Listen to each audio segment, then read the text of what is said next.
كالغمض أحلام تحقق وعدها في سرعات.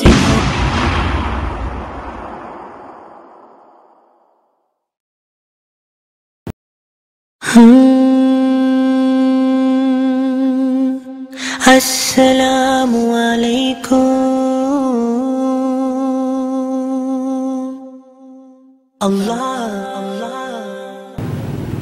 Kita berbicara tentang Syam secara keseluruhan.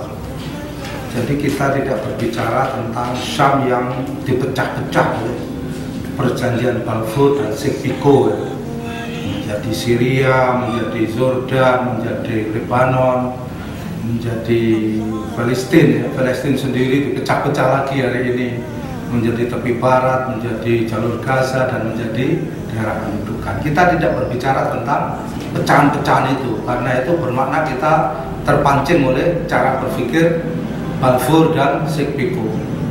Jadi kita berbicara tentang Syam secara keseluruhan. Sebenarnya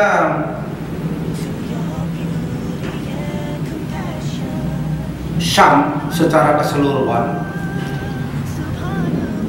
suka tidak suka, mau tidak mau, satu ketika Syam akan menjadi satu ajang perang global antara Islam dengan kekuatan-kekuatan kafir.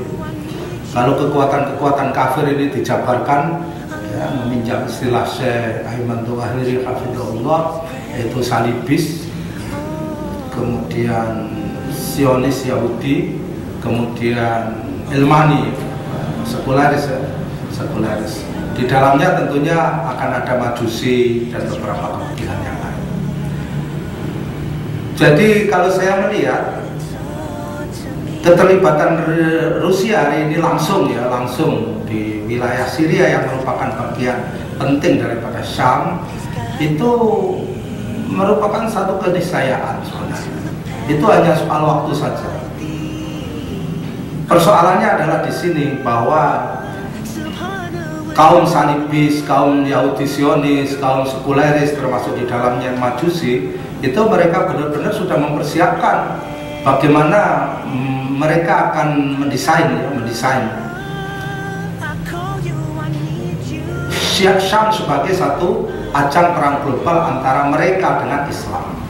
Tetapi persoalannya hari ini kaum muslimin sendiri belum melakukan satu persiapan yang memadai. Saya melihat seperti itu. Jadi kalau saya sendiri melihat kehadiran secara langsung dan nyata dari Rusia di Syria khususnya, di Syam pada umumnya, itu hanya menebalkan garis nubuah saja yang selama ini sudah disampaikan oleh Nabi SAW, bahwa Syam akan menjadi ajang perang global antara Islam dengan kekuatan-kekuatan kafir.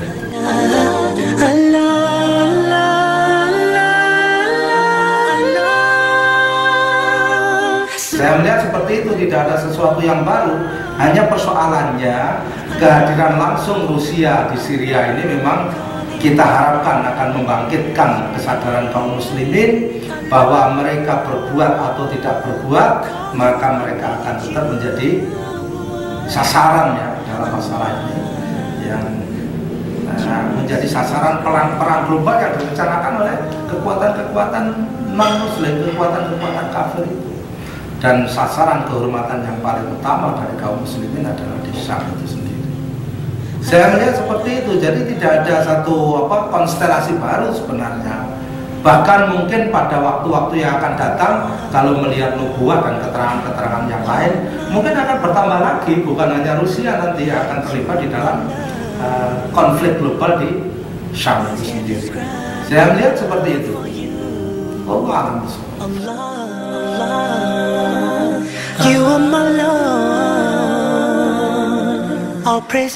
Itu salah satu di antara tanda-tandanya barangkali. Jadi Bashar Assad memang hari ini serba dilematis.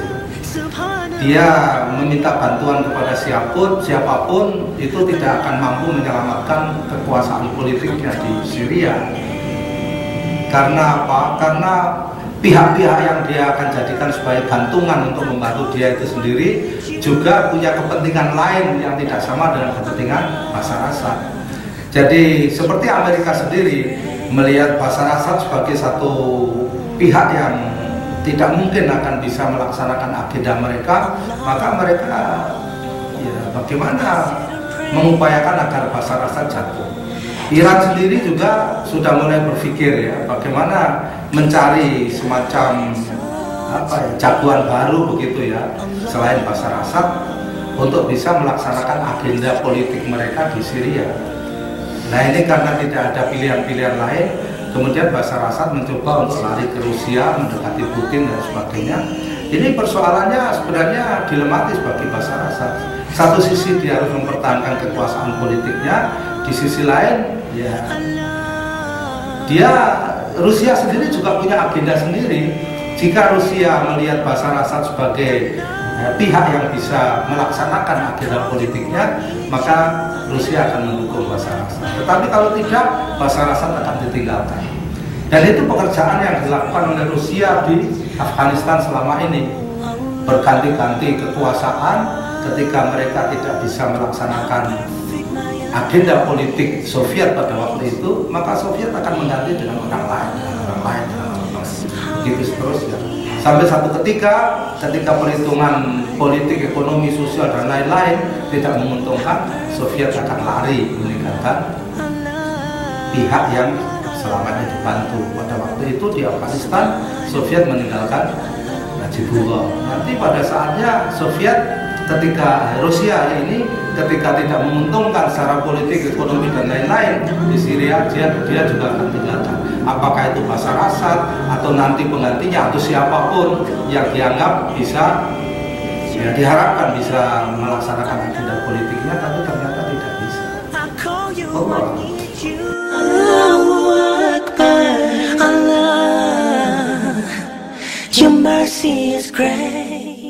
Jadi kesiapan ini kan mestinya begini. Satu, berangkat dari satu kesadaran dilandasi dengan pemahaman yang benar bahwa nubuah Nabi Muhammad SAW itu pasti benar. Sebab Nabi tidak akan berkata berdasarkan hawa nafsunya. Mama yang tiku anil hawa in huwa illa wahyu yuha. Apalagi dalam urusan sebesar ini, ya kan? Jadi mestinya kaum muslimin menyadari sejak awal bahwa Syam akan menjadi salah satu di antara titik konflik global antara Islam dengan kafir ya, yang diwakili oleh Salibi, Zionis, Yahudi, kemudian Ilmani atau sekuleris, dan tentunya di dalamnya sekali lagi Majusi dan yang lain-lain. Kesiapan yang pertama adalah berangkat dari kesadaran itu. Kemudian yang kedua, dari kesadaran itu kemudian mengadakan semacam tindakan-tindakan nyata, mengorganisir kekuatan. Ini sebagian sudah disadari oleh kaum muslimin, tapi belum cukup memadai. Ya, kaum mujahidin yang ada di Syria khususnya hari ini sudah menyadari itu, tapi bagaimana menularkan kesadaran itu secara masif kepada kaum muslimin di dunia Islam yang lain, tampaknya itu menjadi satu masalah yang sangat memprihatinkan hari ini. Jadi termasuk diantaranya, saya tidak tahu ada agenda makar musuh apa di balik ketidakharmonisan hubungan antara kelompok mujahidin di Syam ya, di Syria, Irak dan sekitarnya. Kita tidak tahu ya, saya sendiri tidak bisa memahami persoalan itu.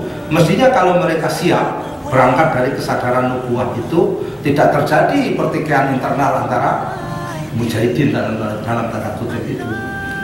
Mestinya tidak terjadi. Mestinya mereka bersatu padu kan? Sebab memahami perkara-perkara yang ada di dalam nubuah tentang Syam itu satu perkara yang hari ini merupakan kepentingan dasar bagi kaum muslim.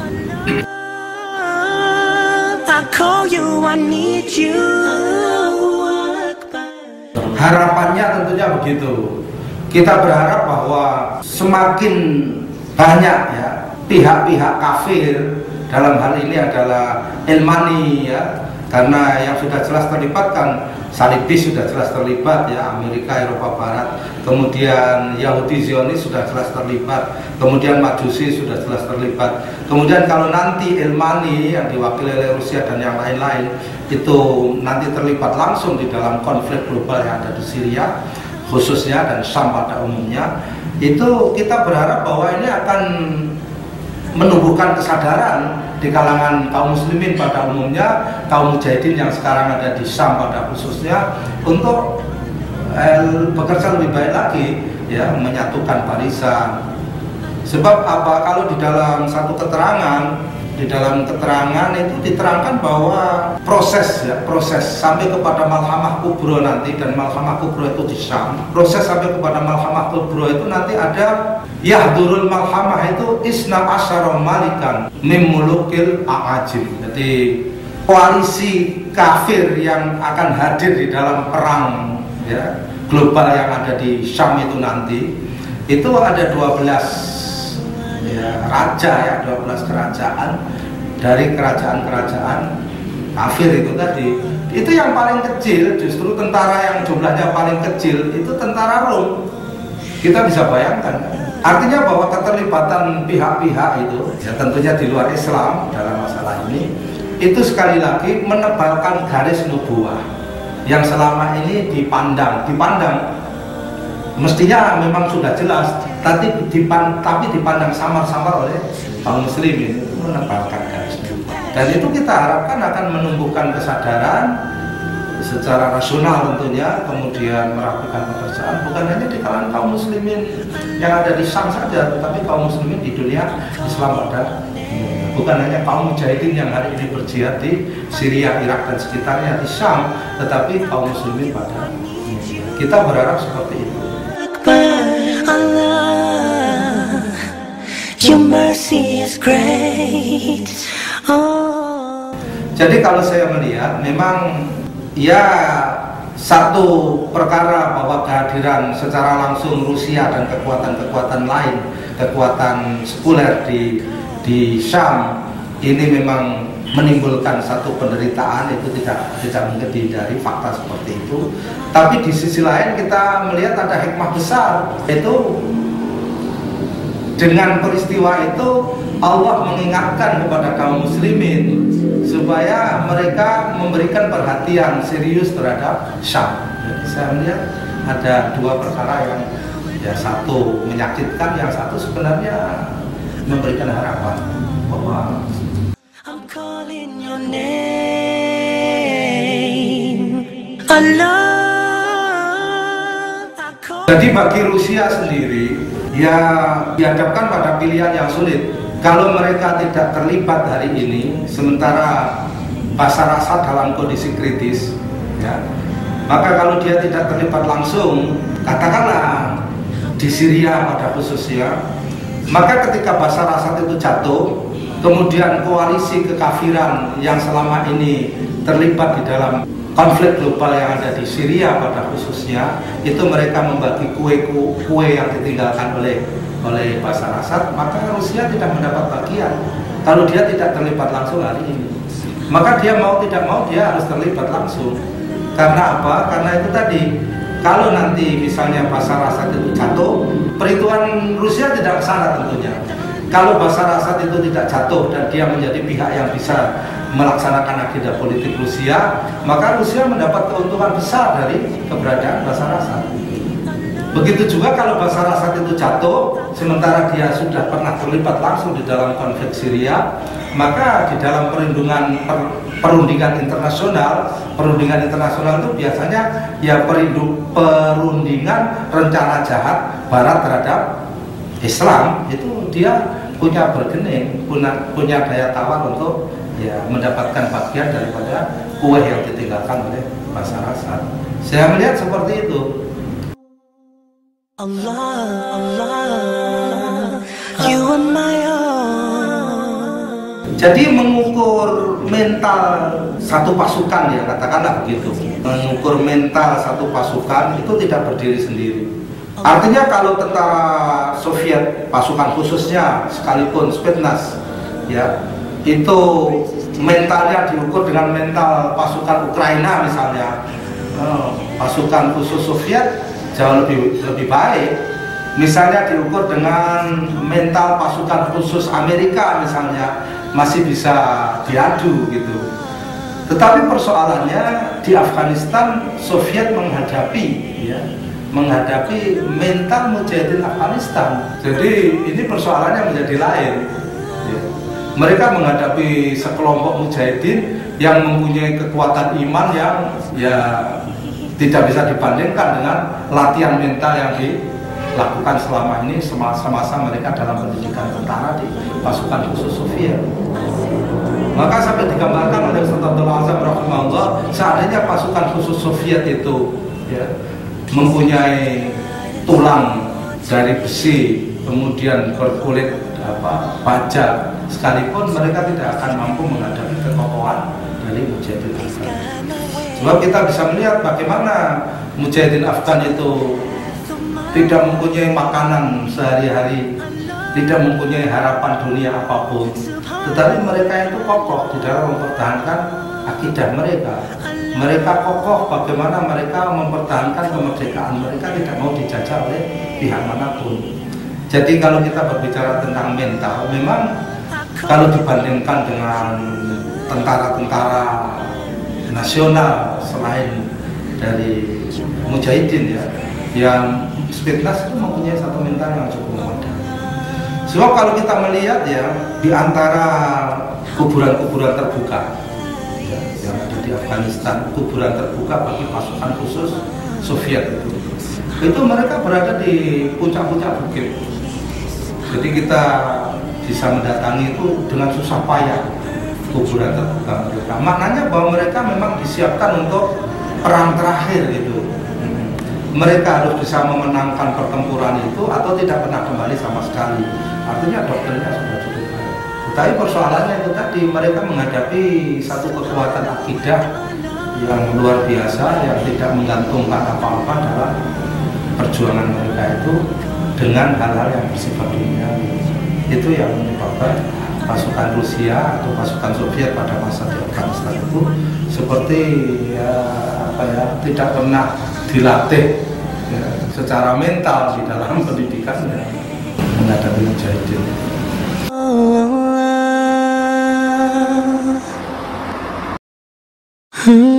Kita masih berharap artinya kita berharap bahwa kaum muslimin kemudian mempunyai kesadaran penuh bahwa Syam itu akan berjalan sesuai dengan nubuah. Mereka terlibat atau tidak terlibat, maka Syam akan berjalan sesuai dengan nubuah. Sementara kalau seorang muslim ingin dirinya masuk ke dalam satu derajat yang tinggi sebagai bagian daripada At-Taifah Al-Mansurah, mereka harus terlibat di dalam konflik yang terjadi di Syam. Jadi saya melihat ini masih harapan, pengaruh positif ini masih harapan. Ya paling tidak ini menjadi satu peringatan Allah Subhanahu wa taala supaya kaum muslimin ini bangkit gitu sadar betul bahwa Syam ini perkara yang sangat penting. I'm calling your name. Siapapun yang menyadari bahwa dirinya adalah seorang muslim dan dia bagian daripada kaum muslimin yang besar, maka apa yang harus disadari pertama kali adalah bahwa konflik di Syam itu bukan sesuatu yang terlepas dari dirinya. Bahwa siapapun seorang muslim di dunia manapun, di bagian dunia manapun, mereka adalah bagian daripada konflik itu sendiri. Itu yang harus disadari betul. Maka apa yang bisa dilakukan harus terlibat langsung. Kalau mungkin terlibat secara fisik, jika tidak mungkin maka harus berusaha sekuat tenaga bagaimana menunjukkan bahwa dirinya adalah bagian daripada kaum muslimin yang ada di sana. Saya tidak melihat hal yang lain kecuali keterlibatan langsung secara maksimal yang mungkin Allah memberi kesempatan kepada orang berbeda-beda dalam masalah ini. Tetapi siapapun harus berusaha sungguh-sungguh untuk terlibat langsung dengan konflik yang ada di Syam. Sebab sekali lagi konflik yang ada di Syam ini akan berjalan sesuai dengan nubuah. Maka siapapun seorang muslim atau sekelompok orang Islam di belahan dunia yang lain, kalau mereka tidak mau melibatkan diri dengan konflik yang ada di Syam, maka mereka akan ketinggalan, ditinggal oleh nubuah. Mereka akan ditinggal oleh sejarah. How perfect my Allah is, and I praise Him. Subhanallahi wa bihamdihi. Subhanallah. Jadi begini ya Lewa, termasuk keterlibatan kita itu adalah bagaimana menjelaskan hubungan peristiwa. Kalau masalah berita-berita tentang kejadian-kejadian yang ada di Syam atau Syria pada khususnya, itu kan setiap hari media massa memberitakan. Tetapi bagaimana menghubungkan itu dengan nubuah, ini memang perlu ada juru penerang yang menjelaskan kepada umat. Dan ini memang menghadapi banyak masalah. Sebab apa? Menghubungkan satu peristiwa hari ini ya, di dunia Islam atau bukan di dunia Islam, kemudian menghubungkannya dengan nubuah, itu memang sesuatu yang hari ini dianggap aneh oleh masyarakat manusia. Oleh karena itu, bagaimana ada upaya yang sungguh-sungguh, tentunya dengan argumentasi, ya, baik argumentasi yang bersifat dalil, ya, hadis atau sejarah, maupun argumentasi yang bersifat logika yang harus bisa diterangkan kepada umat manusia hari ini. Jadi persoalannya bukan terbatasnya berita yang diterima oleh manusia atau kaum muslimin di dunia Islam pada khususnya tentang Syam atau Syria pada khususnya, tetapi bagaimana meyakinkan mereka dengan keterangan-keterangan yang baik bahwa peristiwa-peristiwa yang berkembang itu berhubungan dengan sebuah nubuah. Sebab masalahnya begini, Salibis khususnya dan Yahudi Zionis itu mereka menyadari betul tentang nubuah itu, tapi dari sisi yang berbeda kan tentunya.